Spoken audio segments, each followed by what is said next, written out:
Big Boss season 9 கோலாகலமா தொடங்குனுச்சு. போன வருடத்தை தொடர்ந்து இந்த வருடமும் தொகுப்பாளரா விஜய் சேதுபதியே வந்திருக்காரு. சோஷியல் மீடியால கண்டென்ட் கிரியேட்டர்ஸ், சீரியல் நடிகர்கள், யூடியூபர்ஸ்னு மொத்தம் 20 பேர் கலந்திருக்காங்க. இந்நிலையில் தான் சுழல் சீசன் 1 வெப் சீரிஸ், அரண்மனை 4 உள்ளிட்ட சில திரைப்படங்களால் நடித்த எஃப்ஜேவும் கலந்திருக்காரு. அது மட்டும் இல்லாம இந்த சீசன்ல கண்டஸ்டண்டா வந்திருக்க அரோரா அண்ட் எஃப்ஜே 2 பேருமே சேர்ந்து நடிச்சிருக்காங்க. அதுல 2 பேருமே ரொம்பவே நெருக்கமா நடிச்சிருப்பாங்க.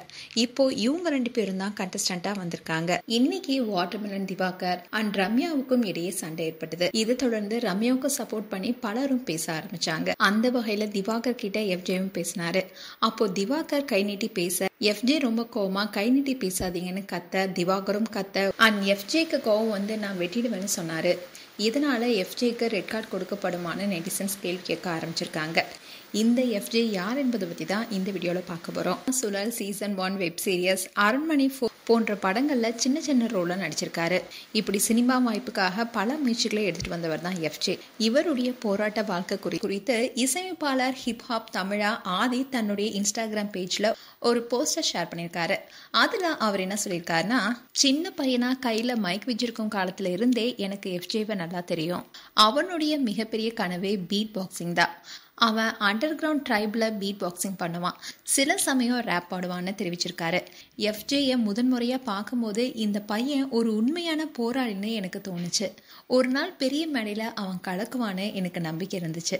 திடீர்னு ஒரு நாள் வெப் சீரிஸ் ஒன்றை பார்த்தப்போ அதில் எஃப்ஜே நடிக்கிறத பார்த்து நான் ஆச்சரியமடைந்தேன். அவனை கூப்பிட்டு, தம்பி இது எப்படான்னு கேட்டப்போ, அண்ணா நான் நடிகனாகணும்னு அவன் சொன்னான். மீண்டும் அவனுடைய போராட்டம் தொடர்ந்தது.